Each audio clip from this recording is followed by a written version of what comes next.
जय हिंद दोस्तों, एक बार फिर से स्वागत है आप सभी का आपके अपने YouTube चैनल जीके क्यूज पर। और आज की क्लास आर्मी अग्निवीर भर्ती 2025 के एग्जाम की जो भी मेरे भाई बहन तैयारी कर रहे हूँ सभी के लिए जीके जीएस के इंपॉर्टेंट एमसीक्यू फॉर्मेट में प्रश्न होने वाले हैं। तो मैं आपको बता दूं, अगर आपने पहली बार आर्मी की तैयारी कर रहे हैं तो आपके लिए ये क्लास ना काफ़ी इंपॉर्टेंट होने वाली है। और अगर आप पेपर दे भी चुके हैं तो आप यहाँ पे देखेंगे कि आपको वो भी क्वेश्चन देखने को मिलेंगे जो आपके पेपर में पूछे जा चुके हैं। जैसा कि हमेशा हम लोगों का 30 का फॉर्मेट रहता था, मतलब जो क्वेश्चन होते थे वो 30 रहते थे। लेकिन आपके जो आपने सपोर्ट किया है ना, मेरा जो लाइक शेयर और सब्सक्राइब किया है आपने प्रीवियस क्लासों को, जितना सपोर्ट दिया है वो सबको देखते हुए मैंने सोचा कि आपको आज क्यों ना 50 क्वेश्चनों की क्लास कराई जाए। ठीक है ना, एमसीक्यू फॉर्मेट में रहेगी। क्वेश्चन आंसर एक्स्ट्रा डिटेल जो भी मुझे उचित लगेगा मैं आपको बताता हुआ चलूँगा। और ये क्लास ना आपकी बिल्कुल प्रीवियस ईयर पेपर पर एकदम से आधारित होने वाली है। तो बिल्कुल चलते हैं इसके साथ में अपने क्लास की तरफ। उससे पहले एक बार सभी दोस्त जो भी नए मेरे साथ में जुड़े हैं, एक बार आप क्या करेंगे, देखिए यहाँ पे पेन को सिलेक्ट कर लेता हूँ। एक बार सभी दोस्त ना थोड़ा सा सपोर्ट दिखाओ यार, और जय हिंद जरूर एक बार टाइप करो, क्योंकि आप सभी ना फ्यूचर फौजी हो, है ना। और कहते हैं कि जो बनना है पहले उसके जैसा बनो, तो फौजी का पहला ही और आखिरी शब्द होता है जय हिंद, है ना। तो बिल्कुल दोस्त, और सभी दोस्त सम्मान में एक बार अपनी इंडियन आर्मी के लिए जय हिंद जरूर टाइप करेंगे। और चलते हैं उसके साथ अपने क्लास में। और हमारा यहाँ पे पहला ही प्रश्न है कि किस राज्य में नीम वृक्ष को राज्य वृक्ष अंगीकार किया गया है। तो बताओ किस राज्य में नीम वृक्ष को राज्य वृक्ष अंगीकार किया गया है। तो यहाँ पे जो आपका राइट आंसर है वो क्या हो जाएगा। तो बिल्कुल जैसा कि आप सभी यहाँ पे आंसर कर रहे होंगे, तो मैं आपको बता दूं कि आपका right answer Andhra Pradesh option C होगा। क्या होगा? ऑप्शन सी आंध्र प्रदेश यहाँ पे आपका राइट आंसर हो जाएगा। और देखो यहाँ से एक चीज़ और याद रखना कि एक प्रश्न पूछ लिया जाता है कि भाषा के आधार पर बनने वाला पहला राज्य कौन सा था, तो वो आपका आंध्र प्रदेश ही था। ठीक है ना, 1953 में बना था। तो ये आप ध्यान रखेंगे।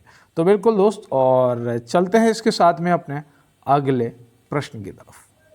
देखिए यहाँ पे नेक्स्ट प्रश्न आपका दिया है कि मौर्य काल में सबसे शिक्षा का सर्वाधिक प्रसिद्ध केंद्र कौन सा था। तो मौर्य काल में पूछा है कि सबसे शिक्षा का सर्वाधिक प्रसिद्ध केंद्र कौन सा था। तो याद रखना दोस्त, वो था तक्षशिला। ऑप्शन बी यहाँ पे क्या हो जाएगा, ऑप्शन बी तक्षशिला आपका सही जवाब हो जाएगा। तो बहुत अच्छे दोस्त, इसी तरीके से आप सभी को मेहनत करते हुए चलना है। और मैं आपको बता दूं कि आपका जीके जीएस है ना, जीके जीएस का जो भी टेंशन है वो आप मेरे ऊपर छोड़ दीजिएगा। ठीक है ना, मैं आपका पूरा 30 में से 30 स्कोर करवा दूंगा।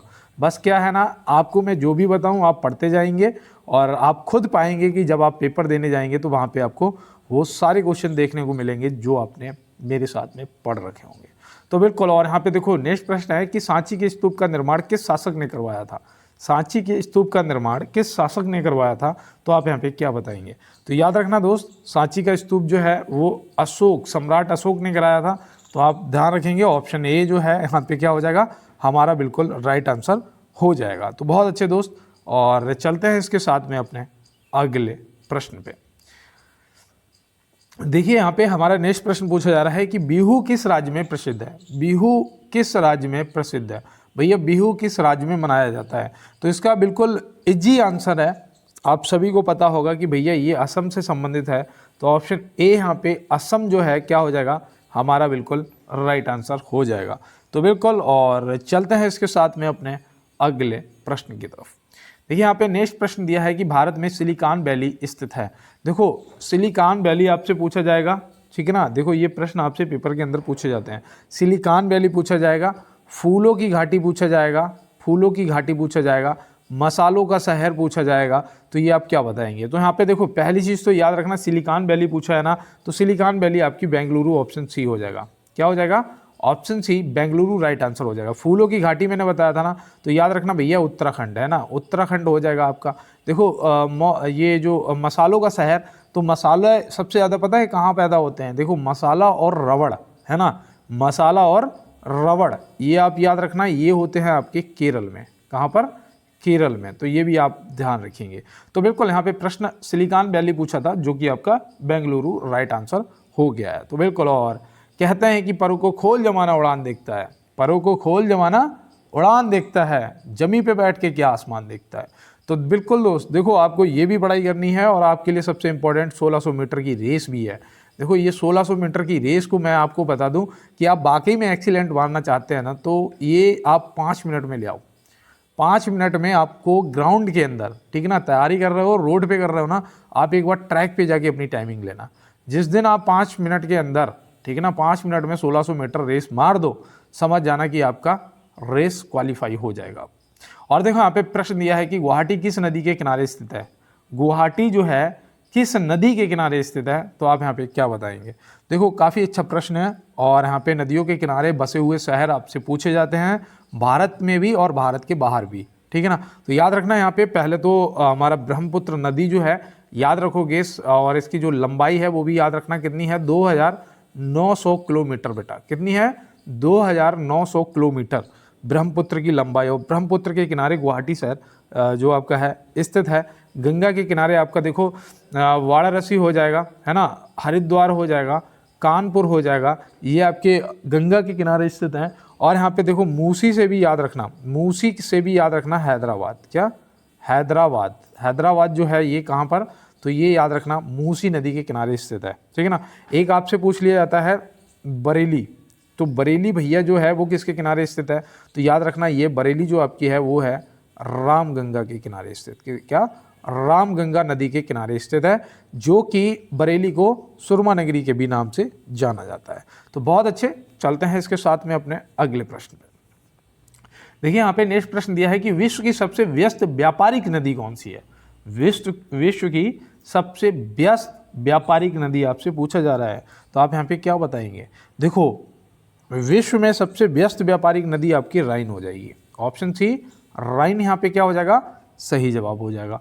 भैया नील नदी हमें पता था, नील नदी सबसे लंबी नदी है। विश्व में सबसे लंबी नदी जो है वो आपकी नील नदी है, जिसकी लंबाई कितनी है, 2650 किलोमीटर, है ना। नहीं सॉरी, यहाँ पे मैं देखो मैं थोड़ा सा कंफ्यूज हो गया था। इसका है 6650 किलोमीटर, है ना, 6650 किलोमीटर राइन। याद रखोगे विश्व में सबसे बड़ी मीठे पानी की झील पूछी जाएगी तो वो सुपेरियर है, ठीक है ना। मीठे पानी की जो झील है वो आपकी सुपेरियर है, और नील आपकी सबसे लंबी नदी है। और प्रश्न का जवाब यहाँ पे राइन ऑप्शन सी हो जाएगा। तो आप ध्यान रखेंगे, स्क्रीनशॉट ले लो बेटा। चलते हैं अपने अगले प्रश्न पे। देखो यहाँ पे दिया है इंद्रधनुष के किनारों पर रंग कौन कौन से होते हैं। इंद्रधनुष में कितने रंग होते हैं, एक ट्रिक होता है इसका विबग्योर, मैं आगे आपको बताऊंगा। अगर क्लास आप मेरे साथ करते रहे तो आपको मैं बिल्कुल बताऊंगा। देखो इंद्रधनुष रेनबो में होते हैं 7 कलर, है ना। सबसे किनारों पे पूछा है, तो भैया देखो याद रखना यहाँ पे जो आपका राइट आंसर होगा वो होगा बैगनी और लाल। ऑप्शन ए क्या हो जाएगा, पर्पल एंड रेड, ठीक है ना, बैगनी और लाल। सबसे ऊपर होता है कौन सा, लाल रंग, और सबसे नीचे होता है आपका बैगनी। तो ये आपको याद रहेंगे ना, देखो याद रहेंगे ना, तो बिल्कुल दोस्त भूलना नहीं। और 7 कलर टोटल होते हैं, ठीक है ना, तो बिल्कुल। और चलते हैं इसके साथ में अपने अगले प्रश्न पे। देखिए यहाँ पे दिया है हवाई जहाज के ब्लैक बॉक्स का रंग कैसा होता है। देखो नाम इसका होता है ब्लैक बॉक्स, लेकिन इसका रंग कैसा होता है बताओ। तो याद रखना भैया, इसका जो रंग होता है ऑरेंज मतलब नारंगी। ऑप्शन सी, है ना, कैसा होता है, नारंगी होता है। तो आप याद रखेंगे, तो बिल्कुल। और चलते हैं इसके साथ में अपने नेक्स्ट प्रश्न पे। देखिए यहाँ पे दिया है नंद वंश का संस्थापक कौन था। नंद वंश, नंद वंश के बाद आपका आया था मौर्य वंश। कौन सा, मौर्य वंश आया था। मौर्य वंश के संस्थापक चंद्रगुप्त मौर्य थे। तो नंद वंश का संस्थापक था महापद्मानंद, जिसे क्षत्रिय अंतक भी बोलते थे। क्या, क्षत्रिय अंतक भी बोलते, मतलब कि क्षत्रियों का अंत करने वाला, नाश करने वाला, है ना। तो इसे क्षत्रिय अंतक भी बोलते थे। महापद्मानंद हो जाएगा नंद वंश का संस्थापक। सबसे लास्ट वाला जो शासक था जिसे मार के चंद्रगुप्त मौर्य ने मौर्य वंश की स्थापना की थी, वो था धनानंद, सबसे बाद का। देखो मेरा फ़ोन टूटा हुआ है ना, थोड़ा सा यार सपोर्ट करो। ये सबसे बाद का था, ठीक है ना, याद रखोगे। और चंद्रगुप्त मौर्य थे मौर्य वंश के संस्थापक, तो ये भी आप ध्यान रखोगे, तो बिल्कुल। और चलते हैं इसके साथ में अपने अगले प्रश्न पे। देखो जो भी मेरे नए दोस्त मेरे साथ में जुड़ रहे हो यार, एक बार ना सभी लोग मेरा थोड़ा सा मोटिवेट बढ़ाने के लिए, मुझे मोटिवेट करने के लिए लाइक वाला यार बटन जरूर दबा देना, और चैनल को सब्सक्राइब करके बेल आइकन दबा लेना, क्योंकि ये क्लास आपकी बहुत जल्दी मैं लाइव क्लास में बदलने वाला हूँ, ठीक है ना। आपकी ये आने वाले टाइम में लाइव क्लास होने वाली है। आप लोग अगर चैनल को सब्सक्राइब कर लेंगे तो रिकॉर्डेड भी आपको सबसे पहले मिलेगी, और लाइव का भी नोटिफिकेशन आपको मिल जाया करेगा। और देखो आप लोगों ने बहुत अच्छा सपोर्ट, उसके लिए सभी को यार दिल से धन्यवाद। और कहते हैं कि बनना है तो समुद्र बनो, है ना। बनना है तो समुद्र बनो, लोगों के पसीने छूटने चाहिए तुम्हारी गहराई को नापते नापते, है ना, तुम्हारी हैसियत को नापते नापते। तो बिल्कुल दोस्त थोड़ा सा यार शेयर करो, क्योंकि आप लोगों ने बहुत अच्छा सपोर्ट दिखाया है। पिछली क्लास को मैंने देखा है कम से कम 25 बच्चों ने सब्सक्राइब कराया है ना, इससे पहले वाली क्लास को। तो बहुत अच्छा आप लोगों का सपोर्ट, इसको देखते हुए मैंने आपको 50 क्वेश्चन भी कराने स्टार्ट कर दिया है। तो यहाँ पे बताओ खट्टे फलों में कौन सा एसिड होता है, खट्टे फलों में कौन सा एसिड होता है, तो आप यहाँ पे क्या बताएंगे। तो दोस्त याद रखना, खट्टे फलों में जो एसिड होता है वो होता है साइट्रिक एसिड, ऑप्शन ए। क्या होता है? Citric acid, option A. तो इसका आप स्क्रीनशॉट ले लेंगे। ये देखो प्रश्न साइंस से पूछा जा सकता है। चलते हैं इसके साथ अपने अगले प्रश्न पे। देखो यहाँ दिया है सम्राट अशोक किसका उत्तराधिकारी था, सम्राट अशोक किसका उत्तराधिकारी था, तो आप यहाँ पे क्या बताएंगे। तो याद रखना भैया, सम्राट अशोक के पिता का नाम था बिंदुसार, है ना। तो ऑप्शन बी यहाँ पे क्या हो जाएगा, बिंदुसार आपका हो जाएगा सही जवाब। भैया ये मौर्य वंश का था ना। देखो याद रखना, जो सम्राट अशोक थे ये मौर्य वंश के थे, इनके जो दादा थे वो चंद्रगुप्त मौर्य थे भैया, ये थे इनके दादा, ठीक है ना। तो ये भी आप याद रखेंगे। तो बिल्कुल, और चलते हैं इसके साथ में अपने अगले प्रश्न की तरफ। देखिए यहाँ पे प्रश्न दिया है कि भारतीय संविधान को पहली बार कब संशोधित किया गया था। पहला ही संशोधन जो है वो भारतीय संविधान में कब किया गया था, तो आप यहाँ पे क्या बताएंगे। देखो प्रश्न को थोड़ा सा हार्ड करेगा, तो इस तरीके के भी क्वेश्चन आपसे पूछ सकता है। तो आप यहाँ पे क्या बताएंगे, 1950, ऑप्शन ए 1950। और अगर आप एसएससी जीडी की भी तैयारी कर रहे हो ना, तो भी ये क्लास आपके लिए काफ़ी इंपॉर्टेंट है। दिल्ली पुलिस की देखो वैकेंसी आने वाली हैं, अगर उनकी भी तैयारी कर रहे हो तो भी आप मेरे साथ में अगर जुड़े रहोगे, आर्मी अग्निवीर की क्लास करते रहोगे ना, तो जीके जीएस की टेंशन छोड़ देना है। यहाँ दिया है महाराणा प्रताप बुलबुल किसे कहते थे, बताओ। महाराणा प्रताप जी बुलबुल किसे कहते थे, अपने सेनापतियों को, अपने घोड़े को, अपने बेटे को। तो याद रखना भैया, कहते थे ना किसे, अपने घोड़े को, चेतक को, है ना। ऑप्शन बी यहाँ पे क्या हो जाएगा, आपका राइट आंसर हो जाएगा। और मैं आपको बताऊं, अगर आपने पेपर पहले दिया होगा तो ये प्रश्न आपने पेपर में देखा भी होगा, ठीक है ना। ये प्रश्न पूछ लिए जाते हैं, तो याद रखना। और चलते हैं इसके साथ में अपने अगले प्रश्न पे। देखो यहाँ पे नेक्स्ट प्रश्न दिया है, सिंधु घाटी सभ्यता का बंदरगाह कहाँ पर था। सिंधु घाटी सभ्यता का बंदरगाह जो पूछा जा रहा है कहाँ पर था, तो आप यहाँ पे क्या बताएंगे। तो काफ़ी अच्छा यहाँ पे प्रश्न आपसे पूछा गया है, और इसका जवाब जो है आप बता दोगे, Lothal, option A. Option A Lothal क्या हो जाएगा, सही जवाब हो जाएगा। कालीबंगा से याद रखना काले रंग की चूड़ियाँ मिली थी, क्या काले रंग की चूड़ियाँ मिली थी। देखो ये भी हो सकता है कि पूछ लिया जाए, एसएससी जीडी में ये खास तौर पे पूछे जाते हैं, लेकिन ये इजी क्वेश्चन जो है ये आर्मी में आपसे पूछ सकता है। तो बिल्कुल, और चलते हैं इसके साथ में अपने अगले प्रश्न पर। भारत में प्रोफेशनल 2020 क्रिकेट लीग को क्या कहते हैं। काफ़ी अच्छा प्रश्न है। भारत में प्रोफेशनल 2020 क्रिकेट लीग को क्या कहते हैं, तो यहाँ पे आपका जो राइट आंसर है वो क्या हो जाएगा।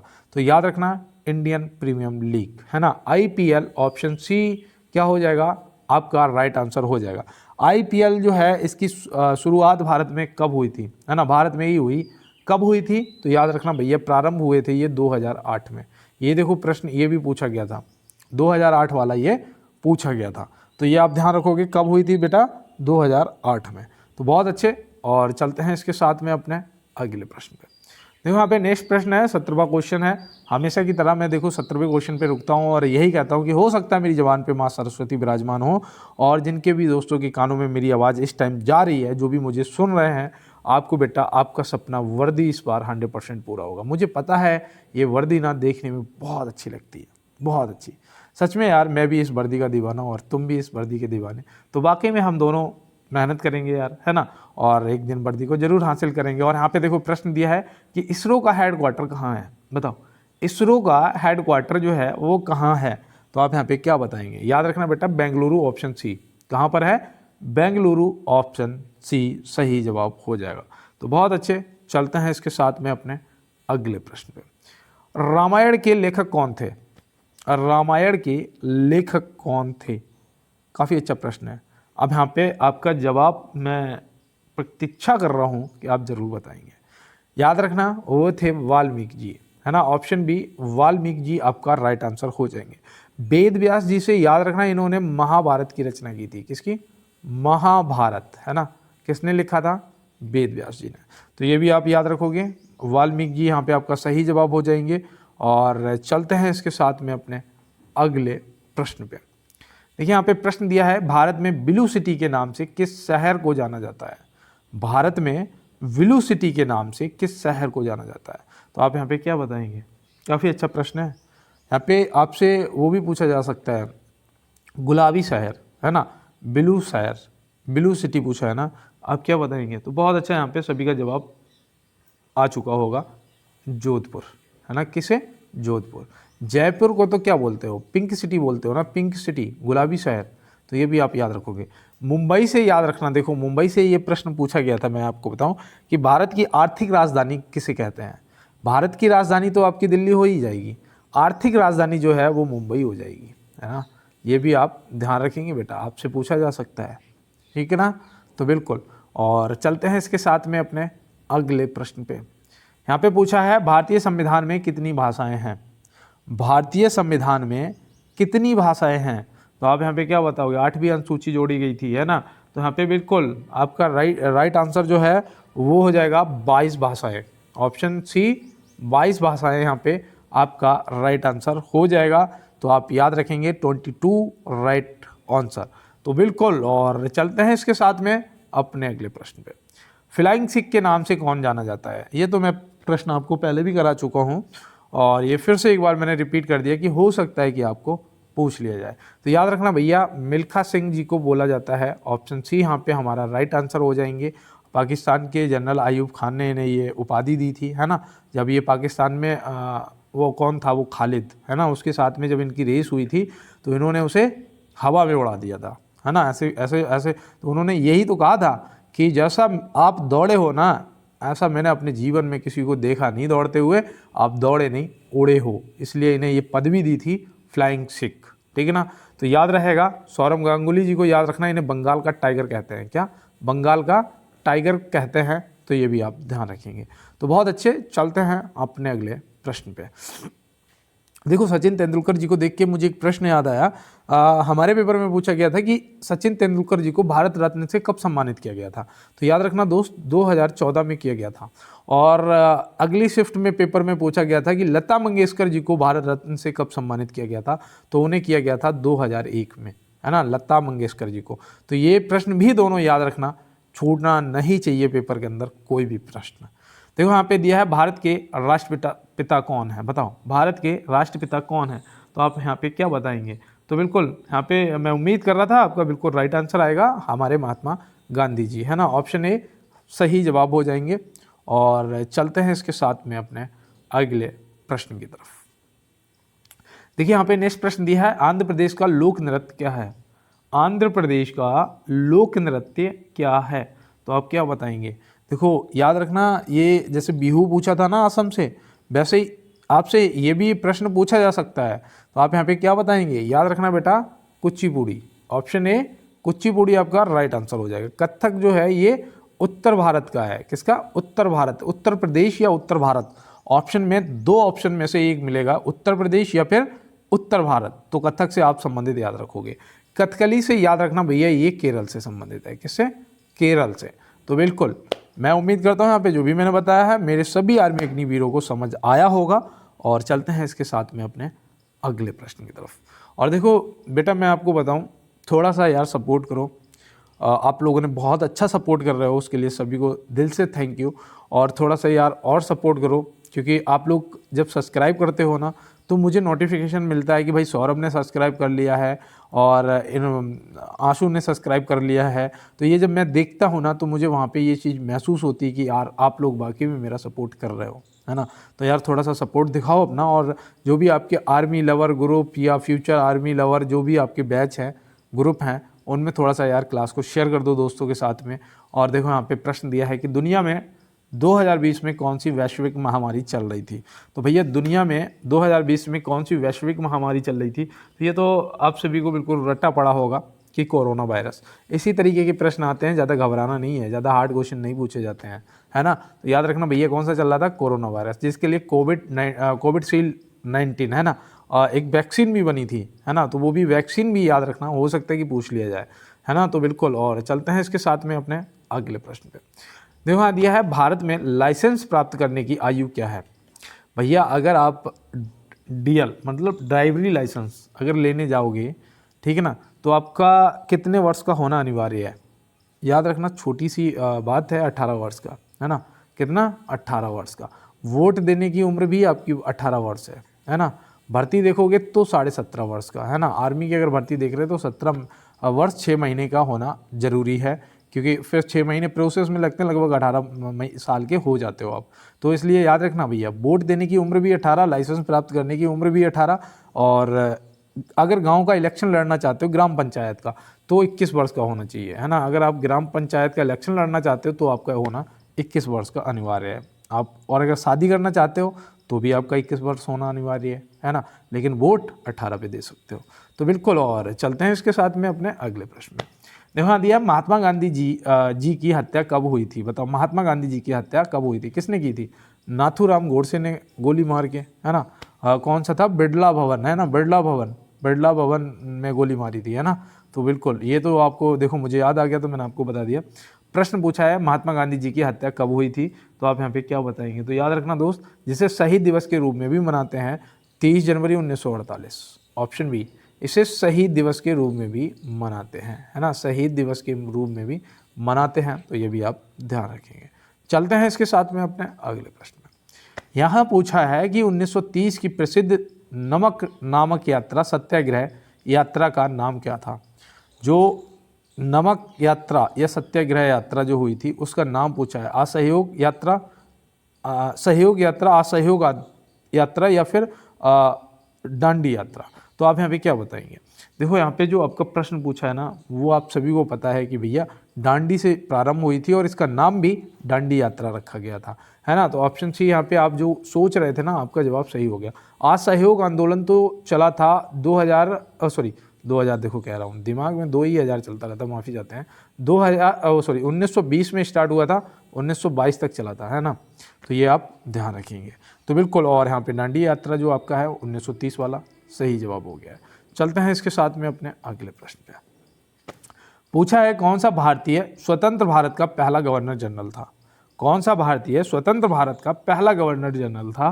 तो आप यहाँ पे क्या बताएंगे। तो याद रखना, पहला एवं आखिरी, पहला एवं लास्ट कौन थे, सी राजगोपालाचारी जी। ऑप्शन ए सी राजगोपालाचारी जी, ये पहले थे राष्ट्रपति जी। डॉक्टर राजेंद्र प्रसाद जी जो थे वो पहले राष्ट्रपति जी थे, और सर्वपल्ली राधाकृष्णन जी उपराष्ट्रपति थे, है ना। तो ये आप देखो यहाँ पे याद रखेंगे। और पहले जो गवर्नर जनरल वो सी राजगोपालाचारी जी थे, तो ये भी आप ध्यान रखेंगे, पहले और आखिरी। तो देखो यहाँ पे नेक्स्ट प्रश्न है कि सहनामा किसकी कृति है।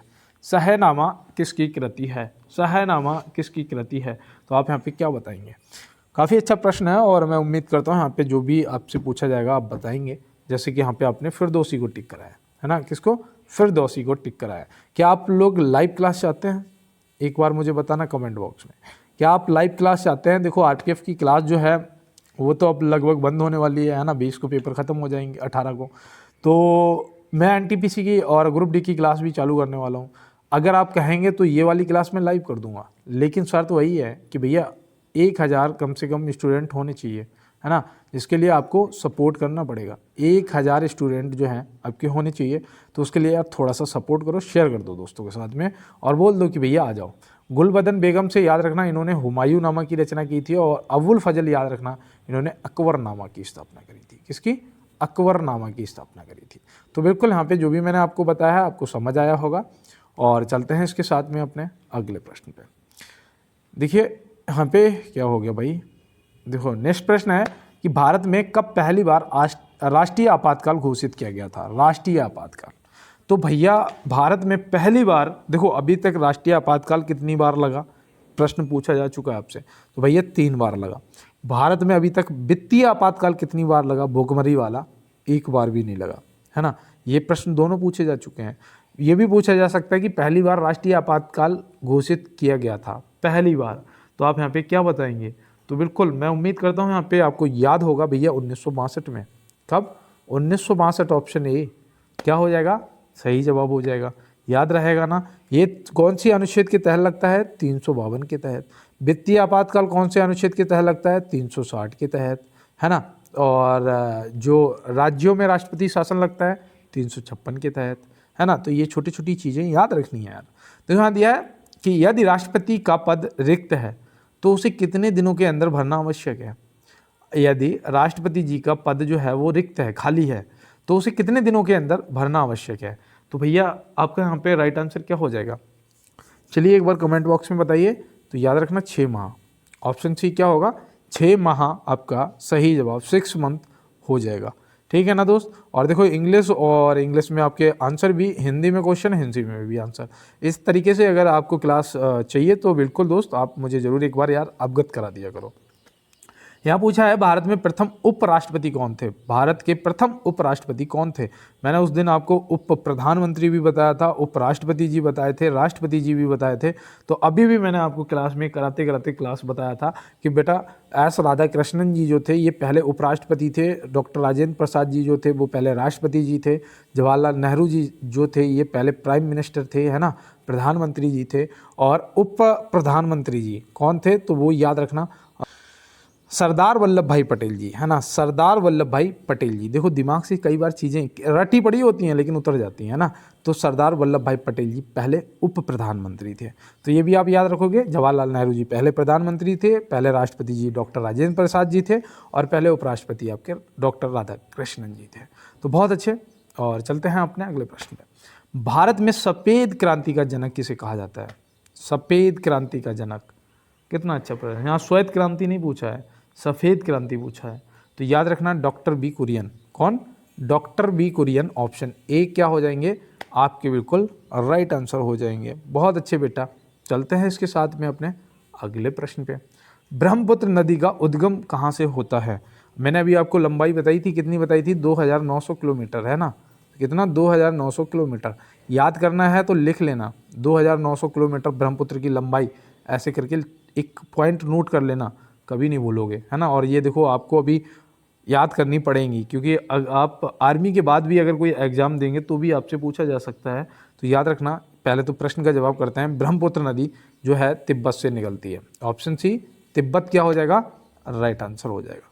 तो बिल्कुल। और चलते हैं इसके साथ में अपने अगले प्रश्न पे बेटा। कौन सा कर ऐसा है जिसे कीमत में वृद्धि नहीं होती है। ठीक है, क्या पूछ रहा है, कौन सा कर ऐसा है जिसे कीमत में वृद्धि नहीं होती है। तो भैया वो कौन सा कर होता है, भैया वो होता है आयकर। कौन सा होता है, आयकर, income tax. Option C, option C क्या हो जाएगा आपका, राइट आंसर हो जाएगा। तो बहुत अच्छे। चलते हैं इसके साथ में अपने अगले प्रश्न पे। संयुक्त राष्ट्र की स्थापना कब हुई थी। आज आपको विज्ञान के क्वेश्चन कुछ कम दिख रहे होंगे, है ना। कोई बात नहीं है, कल की क्लास में मैं विज्ञान के क्वेश्चन आपके बढ़ा दूंगा, है ना। 50 की क्लास करा दूं, कमेंट बॉक्स में बताना मुझे, जिसमें मैं 30 आपको विज्ञान की करा दूंगा, 20 आपके जीके के करा दूंगा, है ना। ऐसा फॉर्मेट बना दूंगा अगर आप मुझे बताएंगे तो कमेंट बॉक्स में वो भी। तो यहाँ दिया है संयुक्त राष्ट्र की स्थापना कब हुई थी। संयुक्त राष्ट्र संघ की स्थापना खास तौर पे पूछ लिया जाता है। याद रखना भैया ये हुई थी 1945। डेट पता क्या थी, देखो रटी पड़ी है यार, 24 अक्टूबर 1945 को इसकी स्थापना हुई थी। तो बिल्कुल दोस्त। और चलते हैं इसके साथ में अपने अगले प्रश्न पे। देखो यहाँ दिया है अंतर्राष्ट्रीय न्यायालय में न्यायाधीशों की संख्या होती है। अंतर्राष्ट्रीय न्यायालय में न्यायाधीशों की संख्या होती है, कितनी होती है पता है आपको। ये प्रश्न पूछा जा चुका है, 15 होती है। और मैं आपको बताऊं, देखो आप 1600 मीटर की रेस लगाते हैं, ठीक है ना, आपसे कोई 2 कदम आगे जाता है। 2 कदम का मतलब अगर आपसे कोई आगे चलता है तो एक चीज़ याद रखना बेटा, दर्द तुम्हें हो रहा है ना, दर्द उसे भी हो रहा है। दर्द तुम्हें भी हो रहा है, दर्द उसे भी हो रहा है। बस अंतर पता क्या है उन 2 कदमों का, नहीं पता होगा। अंतर बस इतना है कि तुम में दर्द सहन करने की क्षमता ये है और उसके अंदर दर्द सहन करने की क्षमता तुमसे दुगनी है, तो वो तुमसे 2 कदम आगे है, ठीक है ना। और ये बात आपको बुरी लगेगी कुछ समय के लिए, लेकिन आप खुद समझ जाएंगे आने वाले टाइम में कि भैया सही कहते थे कि जिसके अंदर दर्द सहन करने की क्षमता आगे है, ज़्यादा है, तो वो दौड़ में आपसे आगे है। सीधी सी बात है, ठीक है ना। तो इसीलिए यार मेहनत कर लो। देखो पेपर निकलने के बाद भी ऐसा नहीं होना चाहिए कि भैया मेरा फिजिकल क्लियर नहीं हो पाया जिस वजह से मैं रह गया। और देखो यहाँ पे दिया है कि कबड्डी खेल में खिलाड़ियों की संख्या कितनी होती है। कबड्डी खेल में खिलाड़ियों की जो संख्या है वो कितनी होती है, तो आप यहाँ पे क्या बताएंगे। तो बिल्कुल याद रखना दोस्त, आपका राइट आंसर हो जाएगा 7। क्या हो जाएगा, 7। ये देखो 9 जो होती है ये खो खो में होती है ना, किस किस में होती है, खो खो में होती है। देखो ये खिलाड़ियों की संख्या पूछ लेता है। क्रिकेट में आपकी 11 होती है, ठीक है ना, याद रहेगा। चलते हैं अपने अगले प्रश्न में। यहाँ दिया है रोजर फेडरर किस खेल के विख्यात खिलाड़ी हैं। रोजर फेडरर किस खेल के विख्यात खिलाड़ी हैं, तो आप यहाँ पे क्या बताएंगे, याद रखना बहुत अच्छा प्रश्न है आपका, टेनिस। ऑप्शन सी टेनिस आपका सही जवाब हो जाएगा। बहुत अच्छे, चलते हैं इसके साथ में अपने अगले प्रश्न पे। नोबेल पुरस्कार कब आरंभ हुआ था। नोबेल, अल्फ्रेड नोबेल के नाम पे नोबेल पुरस्कार रखा गया था, है ना, जिन्होंने डायनामाइट का आविष्कार करा था। देखो ये प्रश्न पूछा गया था कि डायनामाइट का आविष्कार किसने किया था। भैया अल्फ्रेड नोबेल ने करा था, जिनके नाम पे नोबेल पुरस्कार दिया जाता है। और नोबेल पुरस्कार की यहाँ पे आपसे पूछा गया है कि शुरुआत कब हुई थी, तो याद रखना 1901 में हुई थी। कब हुई थी, 1901 में हुई थी। तो ऑप्शन बी यहाँ पे क्या हो जाएगा, आपका राइट आंसर हो जाएगा। देखो ये याद रखना दोस्त, पूछ लिया जाएगा। चलते हैं इसके साथ में अपने अगले प्रश्न पे। कौन सा पुरस्कार संगीत के क्षेत्र में योगदान के लिए दिया जाता है। कौन सा पुरस्कार संगीत के क्षेत्र में योगदान के लिए दिया जाता है, तो आप यहाँ पे क्या बताएंगे, तो बिल्कुल याद रखना दोस्त, आपका ग्रैमी अवार्ड ऑप्शन सी क्या हो जाएगा, ग्रैमी अवार्ड ऑप्शन सी। देखो अर्जुन अवार्ड जो है ये विशेष खिलाड़ियों को दिया जाता है, किसे, विशेष खिलाड़ियों को दिया जाता है। परमवीर चक्र ये योद्धाओं को, वीर योद्धा को दिया जाता है ना, वीर योद्धा को दिया जाता है क्या, परमवीर चक्र, ठीक है ना। तो आप याद रखेंगे, बहुत अच्छे। इसी तरीके से आपको मेहनत करते हुए चलना है। मैं आपका जीके जीएस कंप्लीट करवाऊंगा, बस आप मेरे साथ में अगर जुड़े रहेंगे तो और सपोर्ट करोगे अच्छा खासा, है ना। तो बिल्कुल, और आप लोगों का सपोर्ट तो वाकई में दिल खोल के है, उसके लिए सभी को बहुत बहुत धन्यवाद। किस धातु को चाकू से आसानी से काटा जा सकता है। किस धातु को चाकू से आसानी से काटा जा सकता है, बहुत अच्छा क्वेश्चन है और बहुत अच्छा जवाब भी है, सोडियम। ऑप्शन ए सोडियम क्या हो जाएगा, राइट आंसर हो जाएगा भैया। तो बिल्कुल, और चलते हैं इसके साथ में अपने अगले प्रश्न पे। चूने में पानी मिलाने पर कौन सी गैस निकलती है, बताओ। चूने में पानी मिलाने पर कौन सी गैस निकलती है, तो आप क्या बताएंगे। देखो साइंस का क्वेश्चन ये भी है आपका, है ना, आज थोड़ा सा साइंस का लेवल कम है, लेकिन प्रश्न आपको बिल्कुल सिलेक्टेड मिलेंगे। कार्बन डाइऑक्साइड यहाँ पे ऑप्शन बी क्या हो जाएगा, राइट आंसर हो जाएगा। याद रहेगा ना बेटा, बहुत अच्छे। चलते हैं इसके साथ में अपने अगले प्रश्न पर। भारत का राष्ट्रीय पेड़ कौन सा है। भारत का राष्ट्रीय पेड़ कौन सा है। अभी आपको पहला ही क्वेश्चन बताया था, आंध्र प्रदेश से नीम, है ना। अब यहाँ पे भारत का राष्ट्रीय पेड़ पूछा है, तो वो हो जाएगा आपका बरगद, ऑप्शन सी क्या हो जाएगा, बरगद, ऑप्शन सी। ये प्रश्न देखो पूछ लिया जाता है बेटा, है ना, तो आप ध्यान रखेंगे। और देखो आपसे पूछा जा सकता है कि जलीय जीव, हमारा जो राष्ट्रीय जलीय जीव है वो कौन सा है, तो भैया जलीय जीव आप बताएंगे। आज आपके लिए SW रहेगा ये प्रश्न, कमेंट बॉक्स में बताओगे, और जो भी कमेंट करोगे नेक्स्ट क्लास में आपका कमेंट मैं अब लगा दिया करूँगा। आज से मैंने ये सोच लिया है कि जो भी दोस्त कमेंट करेगा उसका कमेंट क्लास के स्टार्टिंग में ही लगा दिया करूँगा। तो आप बिल्कुल कमेंट करें और बताएं अपना आंसर। भारत के राष्ट्रीय झंडे की लंबाई और चौड़ाई का अनुपात कितना होता है, मेरे ही पेपर में पूछा था। तो बिल्कुल, और देखो भारत के राष्ट्रीय झंडे की लंबाई और चौड़ाई का अनुपात पूछा है ना, तो आप याद रखना 3:2, 3:2। देखो यहाँ पे पता गलती कहाँ पे होती है, हमें जल्दबाजी में हम 2:3 को भी टिक कर देते हैं, गलत हो जाएगा। यहाँ पे देखो पहले लंबाई लिखा है ना, तो लंबाई याद रखना 3 है और चौड़ाई बाद में लिखा है, तो चौड़ाई बेटा 2 है। तो आप कैसे बताओगे, 3:2 बताओगे ना। जैसे यहाँ पे लंबाई पहले गणित देखा ना, गणित में ऐसा ही होता ना, तो याद रखना यहाँ पे ऑप्शन सी आपका क्या हो जाएगा, 3:2 राइट आंसर हो जाएगा। चलते हैं इसके साथ में अपने अगले प्रश्न पे।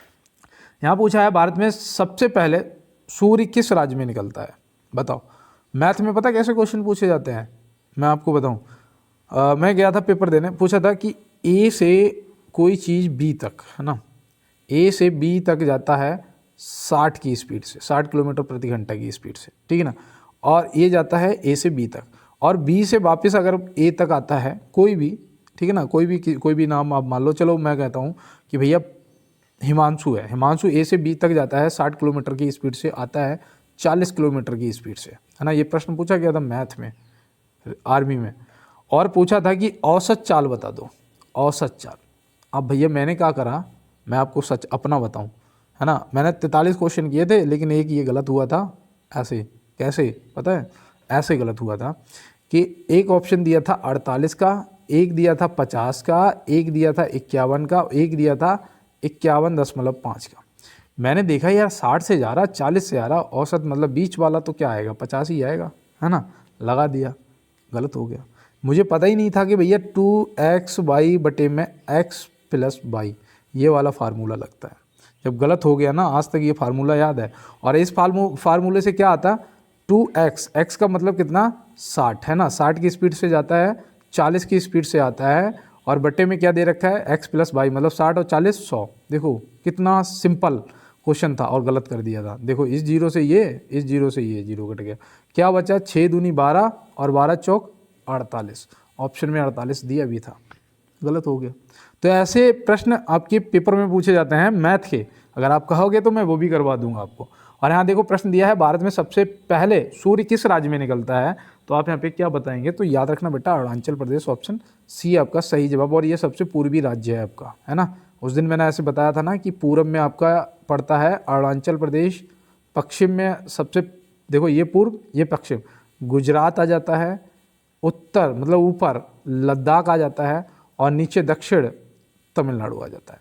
तो ये राज्य भी याद रखना। तो यहाँ पे याद रखना सूर्य सबसे पहले अरुणाचल प्रदेश में निकलता है।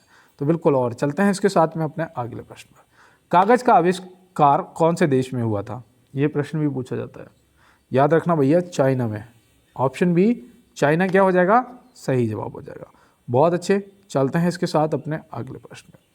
ट्रिपल तलाक पर कानूनी प्रतिबंध कब लगाया गया।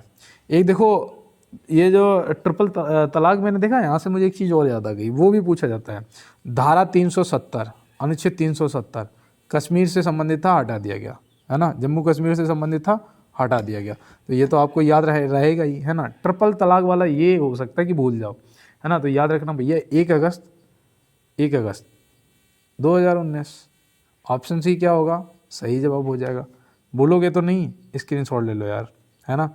चलते हैं इसके साथ में अपने अगले प्रश्न में। उत्तर प्रदेश का कौन सा नगर ताला उद्योग के लिए प्रसिद्ध है। उत्तर प्रदेश का कौन सा नगर ताला उद्योग के लिए प्रसिद्ध है। भैया ताले के लिए तो याद रखना हमारे पास में ही पड़ता है अलीगढ़, 100 किलोमीटर दूर है मेरे घर से। तो याद रखना ऑप्शन बी क्या हो जाएगा, अलीगढ़ आपका सही जवाब हो जाएगा। सुरमा नगरी बरेली हो जाएगा, है ना, क्या बरेली हो जाएगा आपका सुरमा नगरी। तो यहाँ पे अलीगढ़ जो है आप याद रखेंगे। चलते हैं इसके साथ अपने अगले प्रश्न पे। 12 जनवरी को कौन सा दिवस मनाया जाता है। 12 जनवरी को बेटा बहुत अच्छा प्रश्न है, राष्ट्रीय युवा दिवस, राष्ट्रीय युवा दिवस, राष्ट्रीय युवा दिवस, ऑप्शन बी क्या हो जाएगा, सही जवाब। एड्स दिवस तो पता ही होगा, 1 दिसंबर को मनाते हैं, है ना। कब, 1 दिसंबर को मनाते हैं, तो ये तो आपको पता ही होगा। आर्मी डे, थल सेना दिवस 15 जनवरी को, कब, 15 जनवरी को। तो ये भी आपको पता रहेगा ना, भूलोगे तो नहीं। तो बिल्कुल, और प्रॉमिस करो यार कि भैया हमारे, देखो उस अभी 2 दिन पहले किसी ने मुझे कमेंट करा था, नाम मुझे याद नहीं है, लेकिन मैं कमेंट को लगाऊंगा ज़रूर, नेक्स्ट क्लास में ज़रूर लगाऊंगा उस कमेंट को भी लगाऊंगा कि भैया हमारी तरफ से पूरा सपोर्ट है, ऐसे लिखा था कि हमारी तरफ से पूरा सपोर्ट है, आप बस हमें तैयारी करवाओ, है ना। जब इस तरीके के कमेंट आते हैं ना तो दिल खुश हो जाता है, लगता है कि यार 50 नहीं 500 क्वेश्चन कराओ इन्हें, और इनका सिलेक्शन बहुत ज़रूरी है ना। तो बिल्कुल इसी तरीके से यार सपोर्ट करना है सभी को। और यार थोड़ा सा ना लाइक वाला बटन दबा दिया करो, लाइक की संख्या थोड़ी कम रहती है ना। लाइक वाला बटन दबा दिया करो, चैनल को सब्सक्राइब कर लो, और थोड़ा सा यार जो भी ग्रुप आपके हैं शेयर कर दो दोस्तों के साथ में। और बिल्कुल दोस्त, आप लोग अपना सपोर्ट जरूर एक क्लास में बताओगे, मैं नेक्स्ट क्लास में आपके कमेंट लगाना स्टार्ट कर दूंगा। और मिलते हैं दोस्त नेक्स्ट क्लास में नेक्स्ट प्रश्नों के साथ में। तब तक के लिए मेरे सभी फ्यूचर फौजियों को मेरा जय हिंद, वंदे मातरम, भारत माता की जय।